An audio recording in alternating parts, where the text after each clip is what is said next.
If you are spinning out right now and you don't know where to turn, don't hold your breath. If you feel like you are underwater right now in your life, don't hold your breath. This thing we have, this incredible miracle of breath, of bringing into our bodies the Spirit of God, inspiration. This is why we have breath. Breathe in relief. Some of you may be familiar with the story from the Buddhist tradition of the 2 arrows. So there's a guy out hiking, and he's like, I don't know, deep in his hiking practice, and he gets shot with an arrow. Out of the blue, out of nowhere, shot with an arrow. Hunters mistaken him. And so he's in the woods by himself, shot with an arrow. And he starts freaking out. Oh my God, is this poison? Am I gonna die out here? Holy crap, what's gonna happen to my family? How do I get out of here? I'm gonna die in the woods. Somebody just shot me with an arrow. Freaking out. But the title of the story is 2 arrows. Did he get shot with the second arrow? No. So what's the second arrow? The freaking out. The freaking out. The future tripping. All the things that have not occurred. There was no poison, he didn't die, he was fine. Went to the doctor, got the arrow out.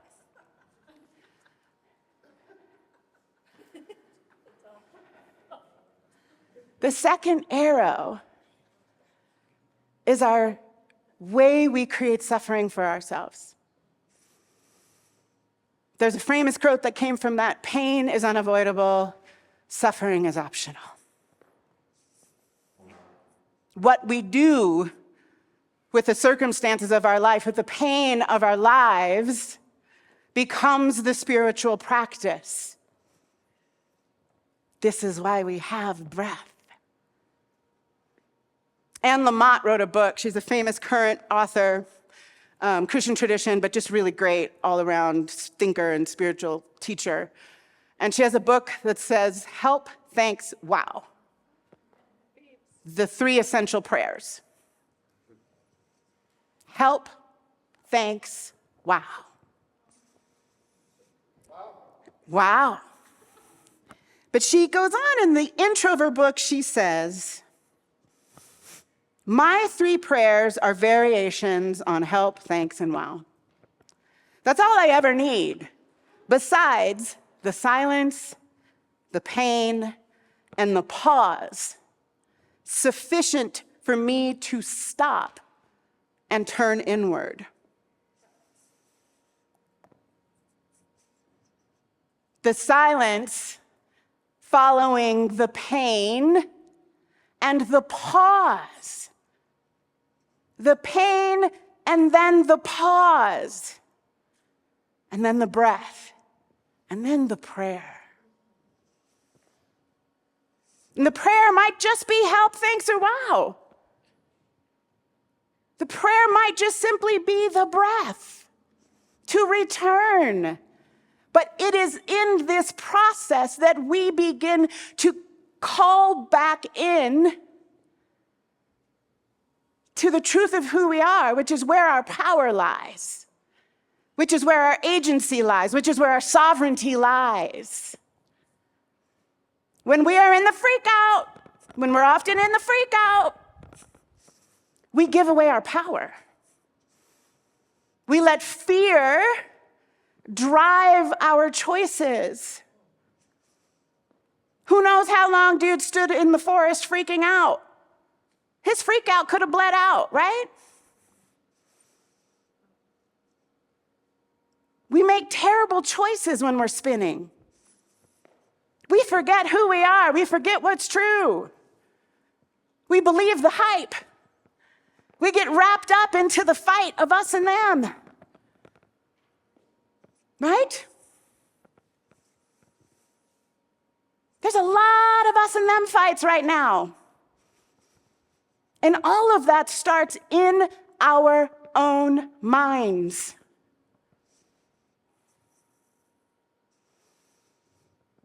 There's a form of prayer we teach here, if you are new to the science of mind, called affirmative prayer or science of mind treatment. And I want to talk about this kind of prayer because this kind of prayer is something that affirms the truth. That's why we call it affirmative prayer. It's not a beseeching prayer. It is not a, I want you to change the entire world and make everybody act right prayer. It is the prayer to change your consciousness. Pain, pause, breath, prayer. Because when we are experiencing pain, when we are experiencing threat, when we are experiencing fear, when we are experiencing regret, when we are experiencing sorrow, when we are experiencing heartache, we can loop in our pain. Anybody know what I'm talking about, looping in your pain?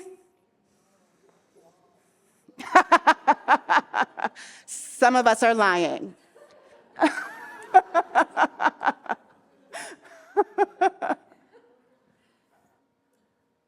If we can make it a practice, pain, pause, breathe, pray.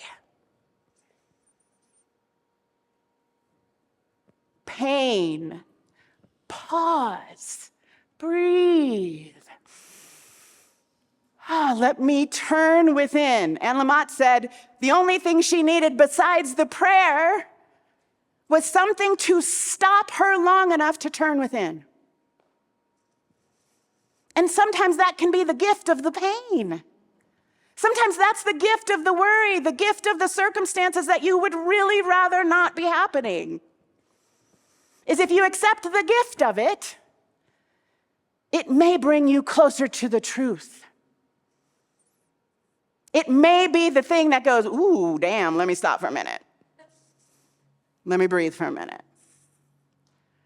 Let me come back to the center of myself where the truth resides, where God resides, where the living voice of the Holy Blessed One is speaking to you at all times if you stop, pause, breathe, and pray.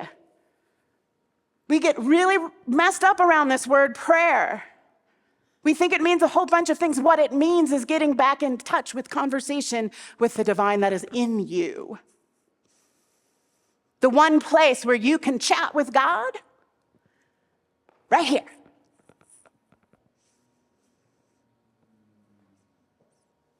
So all the answers we seek, all the solutions we seek, all the peace we seek,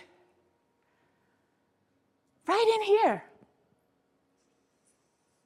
Right in the midst of our own beings. And if we let it, the circumstances of our lives will invite us into that space. Because pain, pause, breathe, breath, and prayer. Whether it's a help, a thanks, a wow, a somebody help me now not be the person I don't want to be in this next moment. Right? That's one of the most beautiful things that process, the pausing, the stopping, the turning within gives to us. It helps us be who we actually want to be in the world. It helps us draw on the power of the something greater that is in our bodies and beyond us. And so when we're spinning up, we give away our power. We forget that we have any. Anybody forget you're powerful lately? Yeah. Anybody feel like I'm too small, I don't matter, I'm inconsequential? There's nothing I can do. Out of my control. Pretty much everything is out of your control, so yes, that's true. But you are powerful. You are powerful. Rumi says, you aren't a drop in the ocean, you are the ocean. And we forget that. We forget that the entire ocean, that which we are made of, is God's stuff. We are divinely made on purpose. And if we can learn this simple spiritual technology, this ancient technology, to pause and turn within and come back into touch with the truth of who we are. The place where we can always find it. That place that knows that it knows that it knows what to do next. What is right, what is wrong, what is moral. That place is in you. But we have to be willing to get into conversation with it. We have to be willing to be intimately connected with that space in us that is the peace that passes understanding. That is the wisdom of the divine in my mind, in your mind. Even when we're in pain. Even when we're freaking out. Even when it's going exactly wrong. Because a lot of us in the New Thought tradition, in the Science of Mind tradition, in affirmative prayer, we get into it because we really think we're going to learn a technique to micromanage life. We really do. I've had students who be like, I'm gonna be out here healing folks. I'm gonna be out here changing lives. Lovely, I love the sentiment. But here's the one thing that affirmative prayer does. It does one thing, and one thing only. It changes our vibration. It brings us home to ourselves so we can be who we have been designed to be. And when we do that, that's where the magic happens. You become the magic wand. You become the game changer in your circles. Because you shift your consciousness, you uplift your own being through your prayer practice, that suddenly you become the change maker by your very aliveness. You begin to move in a way that creates new waves in the ocean, that brings other people with you into this higher consciousness. You become the love that needs to be acted upon out in the world. That's the magic. That's the metaphysics of it all. It is not you going, poof, act right. Poof, go away. We want it to be that. I know. It's the prayer that says, oh, I am in a lot of pain right now. I'm in a lot of fear right now. I'm in a lot of freak out right now. I need to remember. I need to come back together to the truth of myself, to the love and the wisdom that is available in me, the divine spark that is available in me that I forgot about in my freak out. That's why we pause and we breathe. It is the very nature of the breath. If we allow it to bring us back into ourselves. Take a breath with me for a minute. Where does your attention go when you just notice your breath? It goes in, right? What a simple, magical thing. We can use this magic anywhere at any time. People don't even need to know you praying in the line when somebody's in the short line, the 15 line, and they got 75 things in their cart. Just breathe. Let me remember who I am. Right? When the neighbor that you really loved their irises put a Trump sign out, Mama's gonna breathe.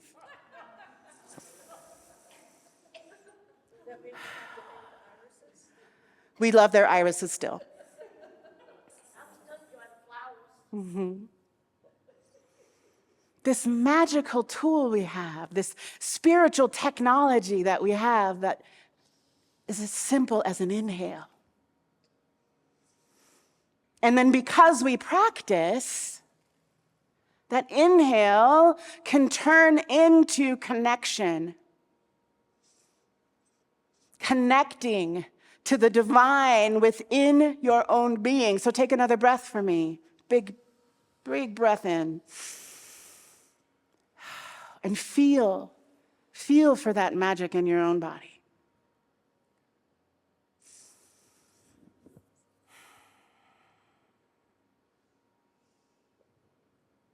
Please don't hold your breath. Just breathe. It's a miracle that you can breathe. Feel how it feels to find the divine in your own body because you breathe. Because you've invited God into your being through your very breath. And because you do this, you can begin the practice of affirmative prayer. Right? The prayer that you might pray simply for the purpose of remembering the truth of who you are. You take that pause, you take that breath, you go within, and you remember, and you recognize, which is the first step of affirmative prayer. You recognize that God is everywhere, present, never missing at all times. You take enough of a break from your freak out. You go into your breath. You go into the feeling of the divine that's in you, and it reminds you, oh, right, God is everywhere all the time, never missing. I forgot for a minute. I wanted to punch him in the face. I forgot. I wanted to poof them disappear. I forgot. But let me remember through my breath, through my pause, God is all there is. And I can be reminded of that if I simply intentionally breathe and go within to recognize this truth. And then, if God is everywhere present, never missing, ever available, right here in my body, because that counts as everywhere, then I must be deeply, inherently connected to this divinity. It must be me too. We call this unifying.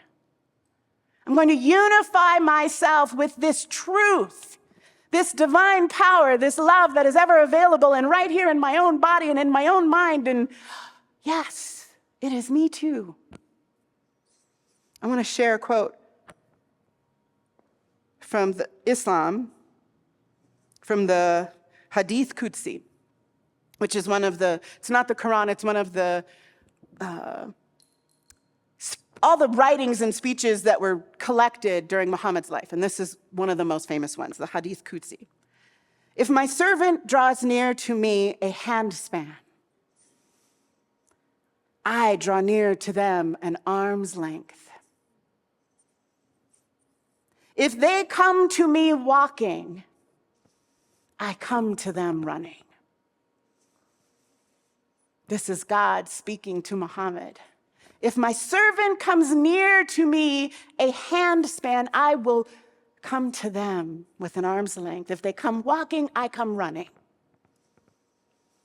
This is what becomes possible when you decide to get into intimate connection with the divine. If you just turn towards the divine will embrace, love you up, hold you, lift you, whatever you need. All you got to do is turn. Be willing to remember. If you come walking, the divine will come running. This is the power of prayer. When you are surrendered and like, I got nothing, I don't know what I'm doing here. I completely forgot. The divine's like, I got you. Just stay here. Come closer. Let me remind you. Let me whisper sweet nothings in your ear. Let me sing through your voice. Let me live as your hands and your feet. All you got to do is turn into that divinity that is in you and let it lead. Put down what you think you know, put down how you think it's supposed to be, put down all of the thoughts that are spinning and spinning, the looping and the looping, and just go within and let yourself be met. This is what prayer is. In the pause, we let go of what is in our way of our true power. In the intentional breath, we give ourselves the possibility to put down what needs to be put down and welcome, empty ourselves and welcome a new idea, a new thought. All of that becomes possible because we decide that we're going to turn within and affirm the truth, which will meet you there every time if you let it. We could sit around and argue in our minds about what is true and what is not true. But when we stop holding our breaths, when we take that deep breath, we go within and we get still enough and quiet enough and willing enough to receive the divinity that is available, truth will meet you there. You look for truth, truth is like, I'm right here. I've been waiting this whole time for you to just look this way. Okay. This is the power of prayer. The other part of this affirmative prayer becomes a nourishment to your own system. We've been talking about how our mental health is getting more and more challenged in these days, how it's getting harder and harder to stay grounded, stay connected to that truth. So that's part of what I love about these, and I only really teach the first 3 steps, which is Ernest Holmes, the founder of that idea, that teaching affirmative prayer in this way, really only prayed 3 steps. So we recognize God is all there is. We unify ourselves with that because if God is all there is, then it has to be where I am too. And then we realize what we need to realize. And realize defined simply means to make real. So your divinity gets made real because you've recognized and consciously unified yourself with that truth. And what happens when you realize the truth of who you are? Who do you become out in the world? This is the part where you tell me. You become love. Who else do you become? You become kindness. You become peace. You become a good neighbor. You become a good citizen. You become a problem solver. You become harmonious. You become all the characteristics that are the divine, that are you, when you are consciously connected to the truth of who you are. All right. I want to leave you with a quote from the essential Ernest Holmes. We must think peace if we wish to express peace. The mind that is always confused and distraught is not at peace. The mind that is continuously upset and agitated by the little petty things of life is not at peace. It is a war with itself. It is only when the individual mind ceases combating itself that it will stop combating others. Let me say that 2 times. When the individual mind ceases combating with itself, this is the only way we stop combating others.